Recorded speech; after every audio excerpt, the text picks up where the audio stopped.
Et pour nous donner plus d'éclaircissements, nous avons le plaisir d'avoir en ligne Dr Abdel Nasser Taha, qui est expert en économie. Dr Abdel Nasser Taha, bonsoir et bienvenue avec nous. Bonsoir à vous. Docteur Abdel Nasser Taha, durant les décennies précédentes, les habitants du Sinaï ne sentaient pas qu'ils faisaient partie intégrante de toute la population, se sentaient en partie marginalisés. Alors, depuis quelques années, l'État accorde une grande importance à cette région et au projet de développement au Sinaï, étant donné que c'est une région qui est très riche en minéraux et autres. Alors, on aimerait jeter la lumière sur les projets de développement au Sinaï. Quand vous avez exprimé que le dossier de développement en Sinaï est très sensible et essentiel, on voit clairement que la sécurité en Sinaï est liée directement au développement. Ce n'est pas un dossier de sécurité isolé. Et c'est très sensible et on voit que le Sinaï, c'est notre portail Est et c'est très stratégique pour l'État. Je vois que les ressources qui se trouvent, les ressources naturelles, historiques, minérales, agriculturelles, on a toutes les ressources en Sinaï pour faire un développement durable, un développement général et surtout pour les citoyens, les Bédouins, ceux qui sont résidents depuis des dizaines des années en Sinaï, qui jouent le rôle principal de gérance de cette zone très stratégique et essentielle pour l'Égypte. On a des projets, comme vous avez exprimé, de point de vue historique qui sont très importants pour les trois religions, soit islamique, chrétienne et même juif, et le site qui est cité exactement au centre de Sinaï est très sensible pour les trois religions, et avoir un projet de rénovation et de réutilisation et urbanisation de cette partie très essentielle et mondiale, je le considère comme zone mondiale, et très important de le développement immédiatement maintenant. Mais à part la partie touristique et religieuse, on a des ressources naturelles qui sont en base pour l'industrie et l'agriculture, qui sont énormes et qui peuvent avoir des résultats immédiats et immenses pour pas justement le citoyen de Sinaï, mais pour recevoir d'autres migrations internes du delta et de l'Égypte et de Haute-Égypte dans cette région pour créer une vie et un développement, comme vous avez dit, durable et très clair dans tous ces domaines, l'agriculture et l'industrie. D'autre part, le Sinaï est situé sur la chaîne maritime de la canal de Suez, donc la connexion et la connectivité internationale du Sinaï est vraiment très exceptionnelle. On n'a pas jusqu'à présent bien utilisé cette compétence du Sinaï.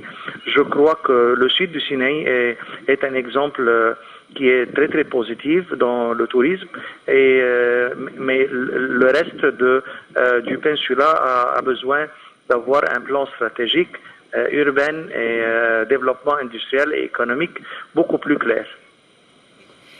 Le Sinaï est une région qui est très très riche en minéraux, en matières premières, en pétrole aussi. Dans quelle mesure ceci pourrait être à la base de beaucoup de projets, y compris l'exportation? C'est la première fois depuis des dizaines d'années qu'on voit que l'État considère le Sinaï comme une zone de développement réel et de très grande taille. Il y a de support direct et de suivi direct du chef de l'État pour créer plusieurs dossiers de développement en parallèle, de développement économique, industriel et agricultural depuis quelques années, les dernières années. Ce plan est très sensible et ce qui va protéger l'Égypte, même tous les attaques terrorisme à cause de l'absence du développement. Les ressources, comme vous avez dit, les ressources minérales peuvent créer beaucoup d'industries liées à ces ressources minérales. Et comme je vous ai dit, la connectivité de la zone de l'Est de la canal de Suez peut jouer un rôle international dans la fabrication de plusieurs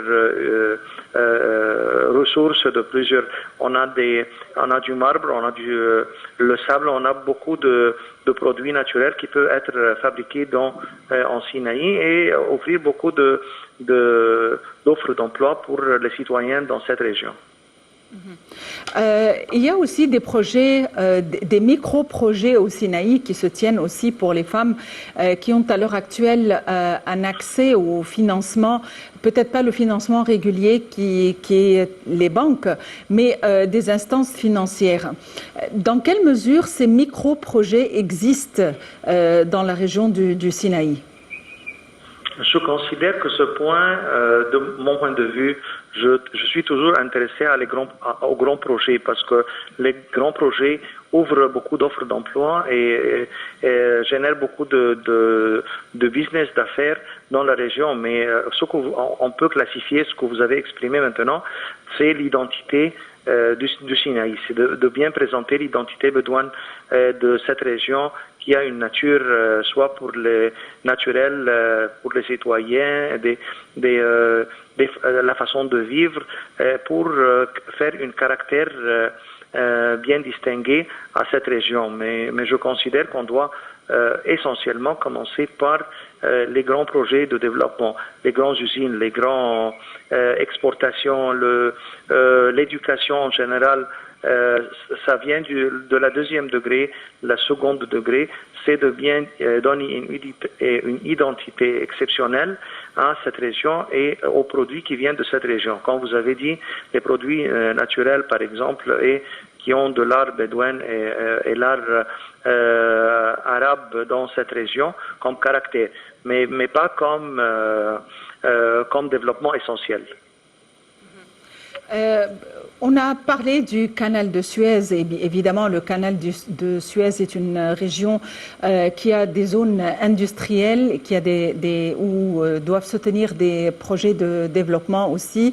Le nouveau canal, surtout si on peut le dire, a eu son impact dans l'augmentation des revenus en Égypte, notamment en devises étrangères.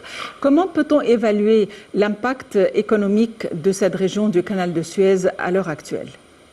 Le nord de Sinaï, maintenant, on a la partie est pour Saïd, qui est bien traitée pour recevoir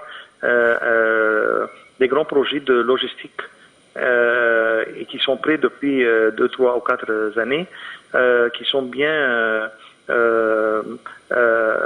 caractérisés de recevoir des projets de logistique internationale.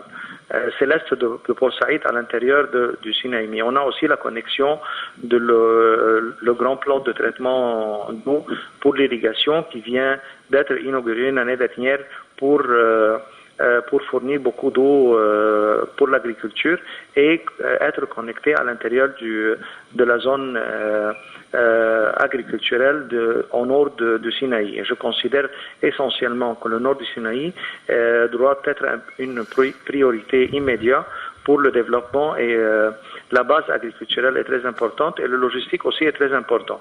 Donc on peut commencer immédiatement des grands projets au nord parce que, comme je disais, le nord est très sensible et très important. Quand on parle aussi des projets de développement au Sinaï, on pense à Sainte-Catherine qui a sa particularité au niveau spirituel, touristique et religieux aussi, étant donné que l'ascension sur le mont Moïse constitue aussi un pèlerinage et une rencontre entre les 3 religions. L'État accorde une grande importance à nos jours au projet de métamorphose, de changement complet de la région de Sainte-Catherine. Dans quelle mesure ces changements peuvent contribuer à un mouvement touristique important dans cette région? L'Égypte en général joue le rôle principal dans les 3 religions et soit pour les musulmans, les chrétiens et les juifs.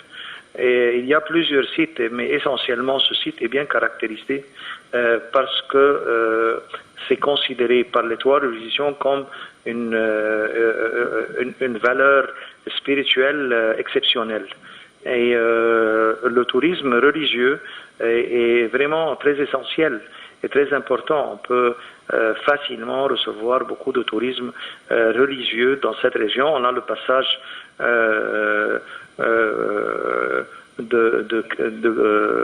de la famille, de la Sainte Famille aussi qui passe par Sinaï.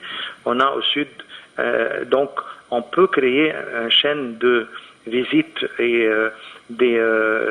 de plusieurs points à l'intérieur de l'Égypte qui peut créer une chaîne de visites religieuses, tourisme religieux à l'intérieur du Sinaï. C'est pas justement le Sainte Catherine. Je crois que à partir de ce projet clé que l'État a commencé maintenant à financer et à le présenter de la façon convenable, je crois que c'est un pas essentiel de bien placer l'Égypte et le Sinaï essentiellement dans la carte internationale du tourisme religieux.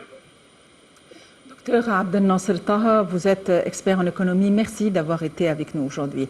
Nous allons aborder le côté touristique puisque un des objectifs de l'État, c'est de rendre ces régions d'une grande envergure au niveau touristique. Dans quelques instants, nous allons vous retrouver après cette virgule.